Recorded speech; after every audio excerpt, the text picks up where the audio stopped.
ng bayan, maasahan anumang panahon.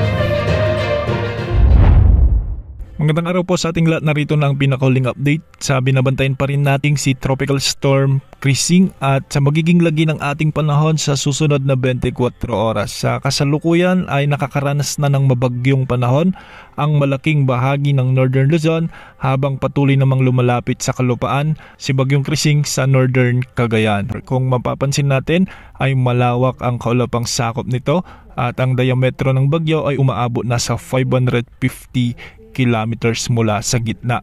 At sa mga oras nga na ito, nakakaranas na ng mabagyong panahon dahil ka pa rin kay Tropical Storm Krising ang malaking bahagi ng extreme Northern Luzon at ilang bahagi ng Northern Luzon gaya ng Batanes, Cagayan, Isabela, Apayao, Abra, Kalinga, Ilocos Norte, Mountain Province, Ifugao at Ilocos Sur. Ang mga lugar na ito ay pinapayuhang maging alerto sa banta ng mga biglaang pagbaha at landslides dahil posible ang malalakas hanggang sa matitinding pagbuhos ng ulan, kaya mag-ingat po sa mga kababayan natin dyan. Samantala, pabugso-bugsong pag-ulan naman na may mga malalakas na pagbugso ng hangin ang inaasahan din sa may Aurora, La Union, Pangasinan, ang nalalabing bahagi ng Cordillera Administrative Region, ang nalalabing bahagi ng Cagayan Valley. Posible rin ang banta ng mga pagbaha at pagguho ng lupa sa mga lugar na ito kung may mga umiiral ding malalakas at matitinding pag-ulan. Samantala, habagat naman na hinihila ng bagyo ang makakaapekto at nagdadala ng malalakas na pag-ulan sa Metro Manila,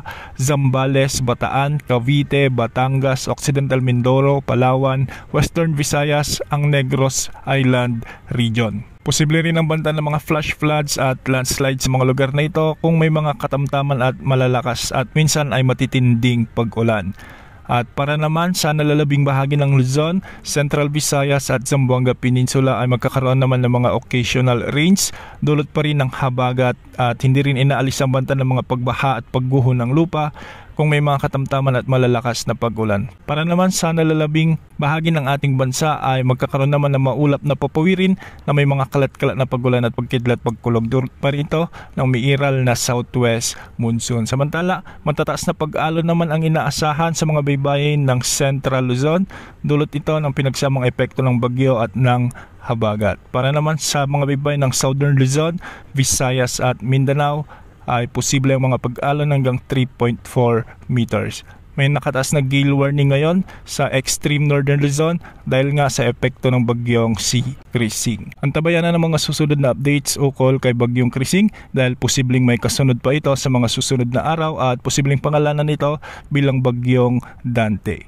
Yan muna ang lagay ng panahon sa mga oras na ito. Ito po ang weather update ng bayan, maasahan anumang panahon.